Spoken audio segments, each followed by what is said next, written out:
এই ভিডিওটি সবাই দেখার জন্য নয়। এই ভিডিও কিছু প্রশ্ন তুলবে যেগুলো অর্ধ শতাব্দী ধরে চাপা দেওয়া হয়েছে। এই ভিডিওতে কোনো দলিল দেখানো হবে না, কিন্তু এমন কিছু প্রশ্ন তোলা হবে যেগুলো ইতিহাস কখনো খোলাখুলি উত্তর দেয়নি। আপনি যদি প্রস্তুত না থাকেন তাহলে এখনই ভিডিও বন্ধ করুন।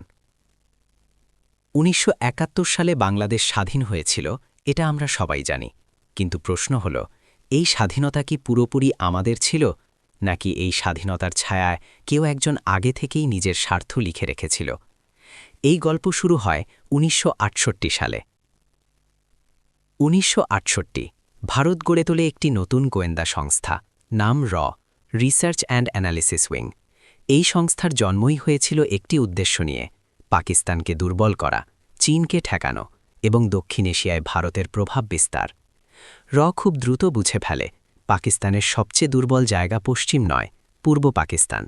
ভাষা আলাদা, সংস্কৃতি আলাদা, রাজনৈতিক ক্ষোভ জমে আছে। বুঝেছিল এখানে যদি আগুন জ্বলে পুরো পাকিস্তান পুড়ে যাবে। ১৯৭১ আসে, পূর্ব পাকিস্তানে গণহত্যা শুরু হয়। লক্ষ লক্ষ মানুষ সীমান্ত পেরিয়ে ভারতে ঢোকে। ভারতের জন্য এটি শুধু মানবিক সংকট ছিল না, এটি ছিল একটি কৌশলগত সুযোগ। মুক্তিবাহিনী গড়ে ওঠে, প্রশিক্ষণ হয় সীমান্তের ওপারে, অস্ত্র আসে ভারত থেকে, যোগাযোগ, তথ্য, পরিকল্পনা সবকিছুই ভারত নির্ভর। এখানে প্রশ্নটা খুব গুরুত্বপূর্ণ: যে যুদ্ধ অন্যের মাটিতে প্রস্তুত হয়, যার অস্ত্র অন্যের হাতে, যার যোগাযোগ অন্যের নিয়ন্ত্রণে, সেই যুদ্ধের ভবিষ্যৎ কে ঠিক করে?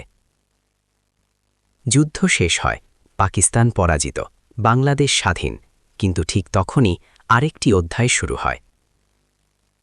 ১৯৭২ বাংলাদেশ ও ভারতের মধ্যে স্বাক্ষর হয় ২৫ বছরের মৈত্রী চুক্তি। ২৫ বছর। একটি সদ্য জন্ম নেওয়া রাষ্ট্র, নিজের সেনাবাহিনী গুছিয়ে ওঠেনি, অর্থনীতি ভেঙে পড়েছে। ঠিক সেই সময় ২৫ বছরের একটি চুক্তি।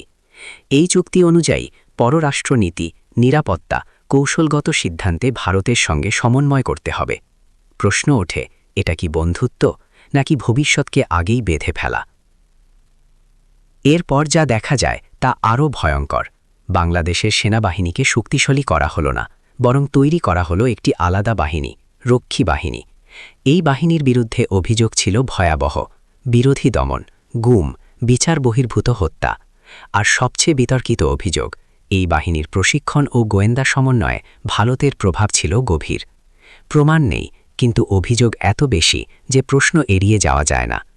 একটি রাষ্ট্র টিকে থাকে শক্তিশালী সেনাবাহিনীতে, কিন্তু নিয়ন্ত্রিত রাষ্ট্র টিকে থাকে প্যারামিলিটারিতে।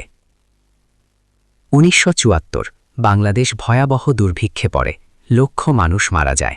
সরকার বলে বন্যা, প্রশাসনিক ব্যর্থতা। কিন্তু অভিযোগ ওঠে ভারত সীমান্তে খাদ্য আটকে রেখেছিল, রাজনৈতিক চাপ তৈরি করেছিল। এখানে কোনো নিশ্চিত প্রমাণ নেই, কিন্তু ইতিহাসে অনেক কিছুই প্রমাণ ছাড়াই ঘটেছে। এরপর আসে একদলীয় শাসন, সংবাদপত্র বন্ধ, বিরোধী রাজনীতি নিষিদ্ধ। বাংলাদেশ কার্যত এক কণ্ঠে রাষ্ট্রে পরিণত হয়। সমালোচকেরা বলেন, ভারত গণতান্ত্রিক বাংলাদেশ চায়নি, ভারত চেয়েছিল প্রেডিক্টেবল বাংলাদেশ। ১৯৭৫ ১৫ আগস্ট শেখ মুজিবুর রহমান নিহত হন।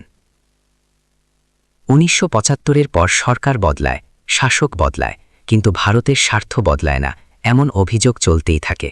সীমান্তে মানুষ মারা যায়, পানি চুক্তি ঝুলে থাকে, বাণিজ্যে অসমতা বাড়ে। ২০০৯-এর পর অভিযোগ আরও গভীর হয়: নিরাপত্তা চুক্তি, গোয়েন্দা সহযোগিতা, ট্রানজিট, রাজনৈতিক প্রভাব। এটার সরাসরি দখল নয়, এটা ইনফ্লুয়েন্স উইদাউট অকুপেশন। এবং এখানেই আমরা পৌঁছাই ২০২৪ সালে। ২০২৪ এই বছরটা ইতিহাসে শুধু একটি সাল নয়, এই বছরটা রক্তের প্রশ্ন হয়ে থাকবে। বাংলাদেশের রাজপথে নামে মানুষ, নামে ছাত্র, নামে সাধারণ নাগরিক। আর তারপর যা ঘটে, সরকারি ভাষায় তাকে বলা হয় দমন, কিন্তু ভুক্তভোগীদের ভাষায় এটা ছিল নির্বিচার হত্যাযোগ্য। গুলিতে লুটিয়ে পড়ে তরুণ, চোখে গুলি, মাথায় গুলি, বুকে গুলি। এখানেই প্রশ্নটা উঠে আসে, এই দমন কি কেবল দেশীয় সিদ্ধান্ত ছিল, নাকি এর পেছনে ছিল কোনো অদৃশ্য পরামর্শদাতা? অভিযোগ আছে ২০২৪ সালের আন্দোলনের আগেও সময় বাংলাদেশের নিরাপত্তা কাঠামোর সঙ্গে ভারতীয় গোয়েন্দা সংস্থার ঘনিষ্ঠ সমন্বয় ছিল। আমি বলছি না ট্রিগার টেনেছে, কিন্তু প্রশ্ন করছি কৌশল, প্রশিক্ষণ, ক্রাউড কন্ট্রোল ডক্ট্রিন, এসব ধারণা কার কাছ থেকে এলো? ভারত কি অতীতে অন্য দেশগুলোতে ইন্টারনাল স্টেবিলিটি নামের একই মডেল প্রয়োগ করেনি? কাশ্মীর, ছত্তিশগড়, মণিপুর সব জায়গায় একটি মিল, প্রতিবাদ মানেই শত্রু। 2024 সালে বাংলাদেশেও প্রতিবাদকারীদের আচরণ করা হলো শত্রুর মতো। এখন আসি সেই ঘটনায় যেটা কিছুদিন আগেই দেশকে নাড়িয়ে দিয়েছে। হাদি, একটি নাম, একটি মুখ, একটি মাথায় গুলির চিহ্ন। হাদি কোনো সন্ত্রাসী ছিল না, হাদি কোনো অস্ত্রধারী ছিল না, তবুও তার মাথায় গুলি লাগে। এটা কি দুর্ঘটনা নাকি বার্তা? অভিযোগ উঠেছে এই ধরনের টার্গেটেড ফেয়ার ক্রিয়েশন দক্ষিণ এশিয়ায় নতুন নয়। মানুষকে মারার চেয়েও মানুষকে ভয় দেখানো বেশি কার্যকর। আর এই কৌশল রয়ের পাঠ্য বইয়ে নতুন কিছু নয়, এমনটাই বলেন অনেক নিরাপত্তা বিশ্লেষক। প্রমাণ নেই, কিন্তু প্যাটার্ন আছে। 1972-75 রক্ষী বাহিনী, 2024 র্যাপিড স্পেশাল ইউনিট স্নাইপার ভয়। সময় বদলায়, পদ্ধতি আপডেট হয়, কিন্তু দর্শন একই থাকে। Control the street, control the narrative, control the future.